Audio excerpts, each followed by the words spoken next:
नमस्कार, म अभिषेक कण्ठ। आज तपाईहरुको अगाडि मैले एउटा एकदमै इन्ट्रेस्टिङ टपिक ल्याएको छु। कन्सेप्चुअल टपिक हो। सुन्न बुझ्न सजिलो छ, तर पनि यसलाई बिस्तारै बुझ्दै गयो भने यो भेग बन्दै जाने क्रम बढ्दै जान्छ। सबभन्दा पहिलो कुरो, आजको हाम्रो टपिक भनेको पोभर्टी एलिभेसन, गरिबी निवारणको विषय हो। गरिबीसँग नेपालको कन्टेक्स्ट, गरिबीसँग इन्टरनेसनल कन्टेक्स्ट, यो कुराहरू हामी बुझ्छौँ। सुन्न त धेरै फ्यामिलियर टपिक हो, तर जति जति बुझ्दै जानुहुन्छ त्यो जटिल बन्दै जान्छ। ल, यसको कन्सेप्टको बारेमा हामी बढौँ। बेसिकली हामीले गरिब भनेको कस्तोलाई बुझ्ने गरेको छौँ। इन सर्ट तपाईहरुलाई ल गरिब के हो भनेर सोद्धाखेरि तपाईहरुको जेन्युइन एन्सर आउने भनेको के हो?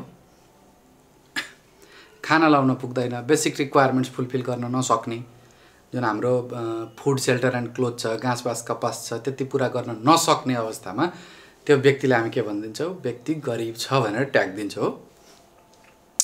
बट के हाम्रो गरिब भनेको त्यसलाई मात्रै हामी कन्सिडर गर्न सक्छौँ कि उ गरिब भयो? ल, जसलाई खान लाउन पुगेको छ, राम्रो गरेको छ, हैन, आर्थिक रूपमा सक्षम छ, त्यो गरिब हुन सक्छ कि सक्दैन? यहाँ इन्ट्रेस्टिङ कुरा छ।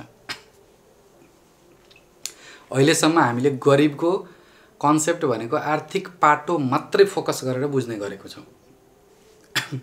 तपाईले के बुझ्नु पर्यो भने हामी ब्रोड भएर सोच्नुपर्छ। कुनै पनि टपिकलाई लोकसेवाको तयारी गर्दाखेरि त्यसको डाइमेन्सन्सहरू टच गर्न सक्नु पर्यो। हरेक डाइमेन्सनबाट केही न केही लेख्नु भयो भने ओभरअल इम्प्याक्ट के हुने हुन्छ? कभर हुने हुन्छ। जसले गर्दा हो यसले ब्रोडर रूपमा कुनै पनि टपिकलाई पढ्ने गरेको छ, बुझ्ने गरेको छ भन्ने कन्सेप्ट इक्जामिनरमा जान्छ। त्यसै सन्दर्भमा हामीले गरिब जुन कन्सेप्ट छ त्यो भनेको आर्थिक पाटोलाई हेरेर हामीले मूल्याङ्कन गर्ने गरेको छौँ। तर हामीले के बुझ्नु पर्यो भने एउटा आर्थिक गरिबी त हुन्छ, तर त्योसँगै मानवीय गरिबी पनि हुन्छ, सामाजिक गरिबी पनि हुन्छ। भनेपछि एउटै आयामबाट होइन, हामीले आर्थिक पाटो भनिरहनु पर्दैन। तपाईहरुलाई थाहा छ, त्यसको बारेमा पनि हामी भन्छौँ। मानवीय गरिबी पनि हुन्छ, सामाजिक गरिबी पनि हुन्छ। जस्तै तपाईहरुले ह्युमन डेभलपमेन्ट इन्डेक्सको बारेमा सुन्नुभएको होला, मानव विकास सूचकाङ्क। त्यसमा हाम्रो कभरेज गर्ने भनेको 3टा फ्याक्टर इन्डिकेटर छ: स्वास्थ्य, शिक्षा र इन्कमको कुरा, आयको कुरा।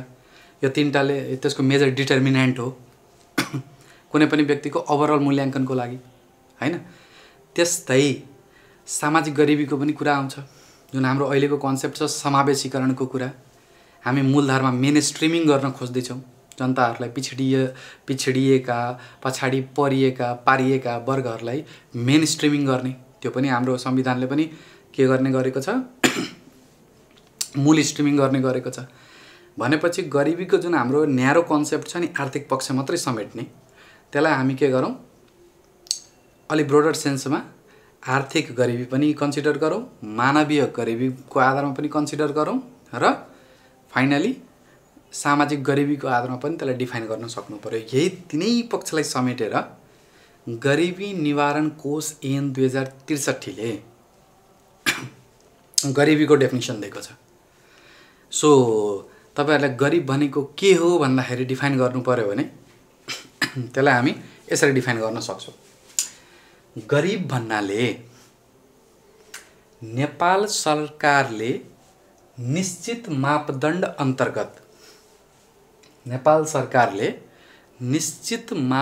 अन्तर्गत समय समयमा तोकेको राष्ट्रिय वा क्षेत्रगत गरिबीको रेखामुनि रहेको शिक्षा, स्वास्थ्य जस्ता मानव विकासका सूचकहरूका आधारमा पिछडिएको र निश्चित लिङ्गगत तथा सामाजिक समूहका आधारमा राष्ट्र विकास प्रक्रियामा समावेश हुन नसकेको व्यक्ति वा समूहलाई के भन्यो? के डिफाइन गरेको छ? गरिबी। अब यसलाई हामी ब्रेकडाउन गर्छौँ। सबैलाई नेसनल र इन्टरनेसनल स्ट्यान्डर्डको आधारमा डिफाइन कुनै पनि ऐनले डिफाइन गर्न खोज्यो भने, ऐनमै कुनै कुरा आउँदैछ भने हामीले के बुझ्नु पर्यो? त्यसले म्याक्सिमम कुरालाई समेटेको हुन्छ। त्यसलाई ब्रेकडाउन गरेर पढ्न सक्नुभयो भने तपाईले ओभरअल कन्सेप्ट पाउन सक्नुहुन्छ। ल, यही डेफिनिसनको आधारमा हामी कम्प्लिट कन्सेप्ट क्रिएट गर्छौं बुझ्छौँ र त्यसपछि नेपालको डेटाबाट, नेपालको सर्वेहरूबाट, नेपालको यही रिलेटेड डेटाहरूले के बोल्छ, नेपालको गरिबीको अवस्था के छ, त्यो हामी यसै क्लासपछि अर्को भिडियोमा भयो भने इन्डतिर हामी यसलाई एनालाइज गर्छौँ। अहिले गरिबीको बारेमा सुनौँ, बुझौँ राम्ररी। यो नेसनल र इन्टरनेसनल कन्सेप्टको आधारमा हामीले बुझ्छौँ। गरिब भन्नाले नेपाल सरकारले निश्चित मापदण्ड अन्तर्गत, अब यो मापदण्डको विषय भयो। पक्कै छ कसलाई गरिब भन्ने कसलाई नभन्ने विषय त एकअर्कामा एब्सोल्युट त कहिले हुन सक्दैन, यो त रिलेटिभ कुरा हो। कोही धनीको अगाडि अर्को गरिब हुन सक्छ भने त्यो गरिबको अगाडि झन् गरिब के हुन जान्छ, रिलेटिभली हेर्दाखेरि यो अन्त हुँदैन। अब उदाहरण अस्ति भर्खरको एलन मस्कको सबैभन्दा धनी आयो त ऊ सेकेन्ड नम्बरमा जो छ ऊ त अल्टिमेटली उसको भन्दा गरिब आयो, रिलेटिभ कुरा हैन। त डिफाइन गर्दाखेरि निश्चित मापदण्ड तोकेको हुन्छ। नेपाल सरकारले के मापदण्ड तोकेको होला त्यो हामीले बुझ्नु पर्यो। यो बुझ्नुभन्दा पहिले इन्टरनेसनली हामीले बुझ्नुपर्छ कि के कन्सेप्ट छ। त ओभरअल यसको यति भेग विषय हो कि यसलाई सिधै डिफाइनै गर्दा के भन्छ, गरिब एक बहुआयामिक विषय हो। This is the multi dimensional topic. यो एउटा आयामले मात्रै हामी कन्सिडर गर्न मिल्दैन। तर पनि इन्टरनेसनली के भनेको छ भने, केही हदसम्म के गर्न खोजेको छ भने एब्सोल्युट पोभर्टीको हकमा, एब्सोल्युट पोभर्टीको हकमा र रिलेटिभ पोभर्टी, निरपेक्ष गरिबी र सापेक्ष गरिबीको कुरा गर्दा अघि हामीले उदाहरण दिएको एलन मस्क र सेकेन्ड नम्बरको वाला सापेक्ष गरिबी हो। तुलनात्मक रूपमा अर्को अर्को अर्को अर्को गरिब हुँदै गयो।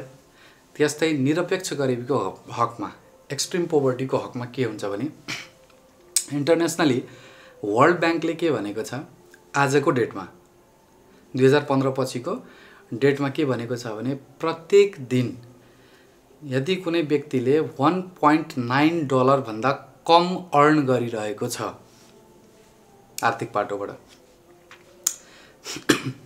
प्रत्येक दिन यदि कुनै व्यक्तिले $1.9 ले के गरेको छ, कम आय आर्जन गरेको छ भने त्यसलाई के भन्यो, एक्सट्रिम पोभर्टी भन्यो। त्यो इन्डिभिजुअललाई के भन्यो, एक्सट्रिम पोभर्टीभित्र त्यो पर्छ। र नेपालको कन्टेक्स्टमा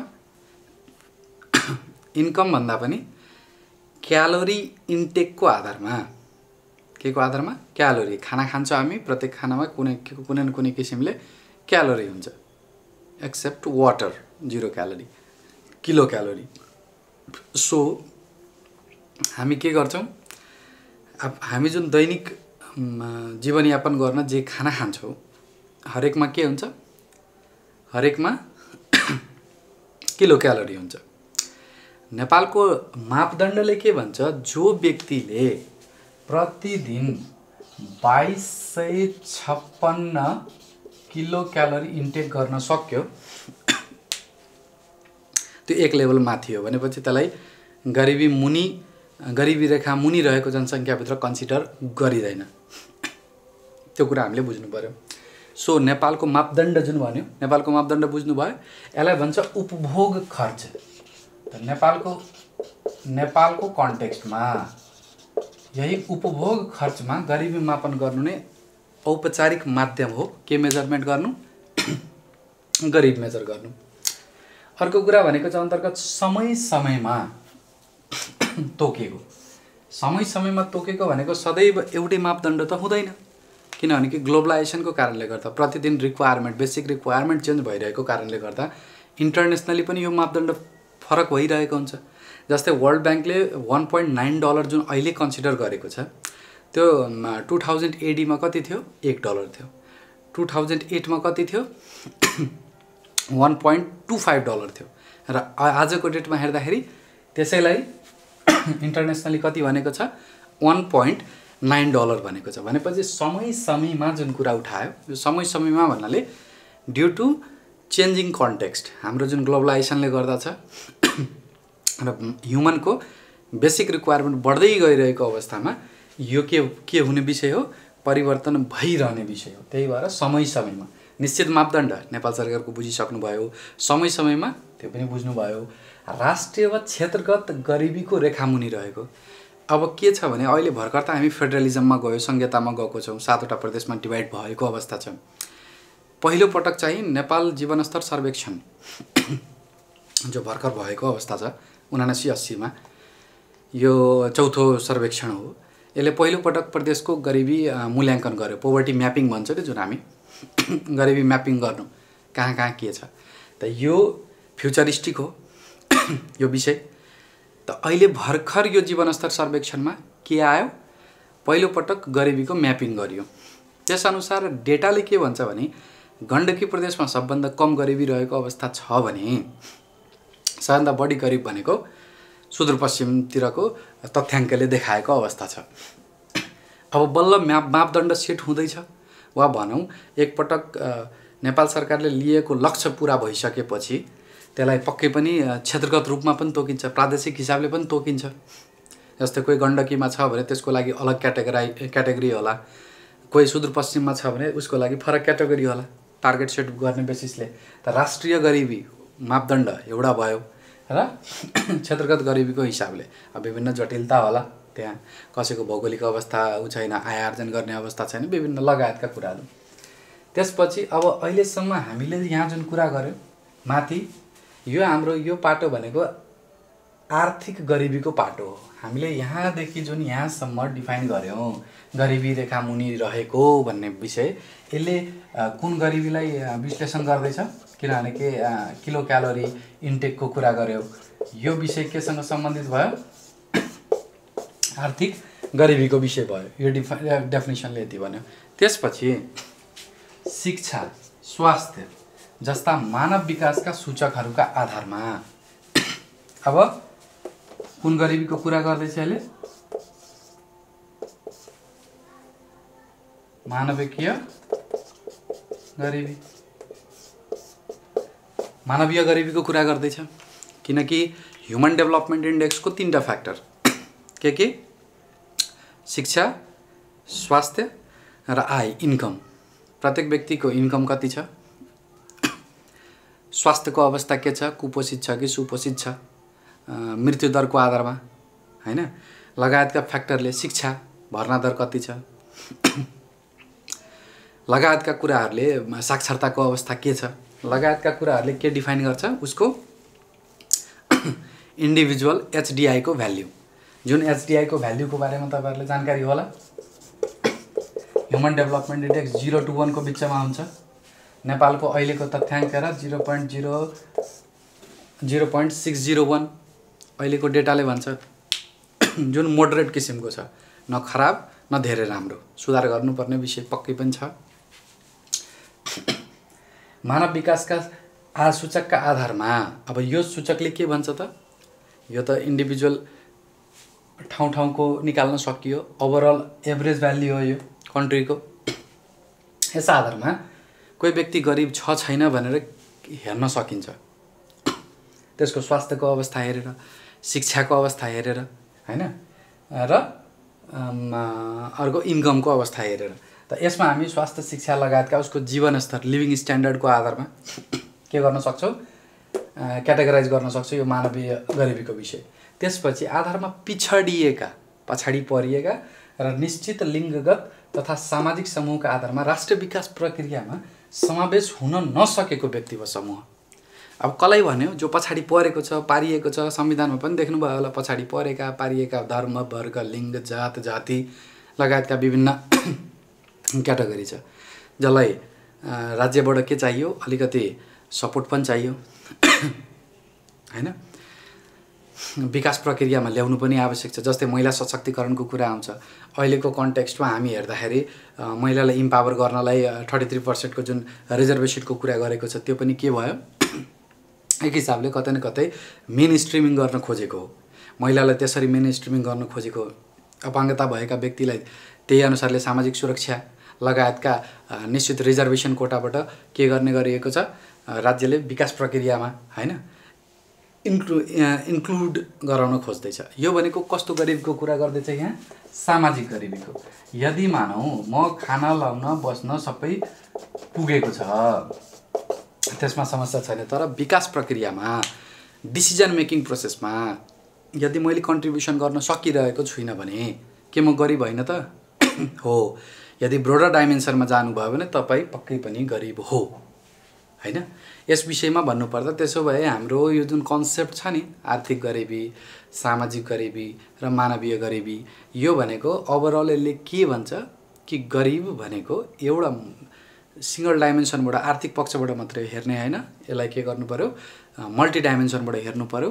यो डेफिनिसनबाट हाम्रो एउटा जस्ट कन्सेप्ट हो। यस पछाडिको अर्को भिडियोमा मैले तपाईहरुलाई यो टपिकभित्र हामीले छुटाउनै नहुने कुराहरू के हुन् त्यो पढ्नुपर्छ, बुझ्नुपर्छ र त्यो भयो भने हामीले टपिक त्यसपछि डेटा एनालाइसिस। यति कन्सेप्ट छुटाउन कुनै पनि टपिकमा एक्जामिनेसन पोइन्ट अफ भ्यूले छुटाउनै नहुने कुरा कतिको समेट्न सकिन्छ र डेटाबाट तथ्यपरक विश्लेषणबाट हामीले त्यसको बारेमा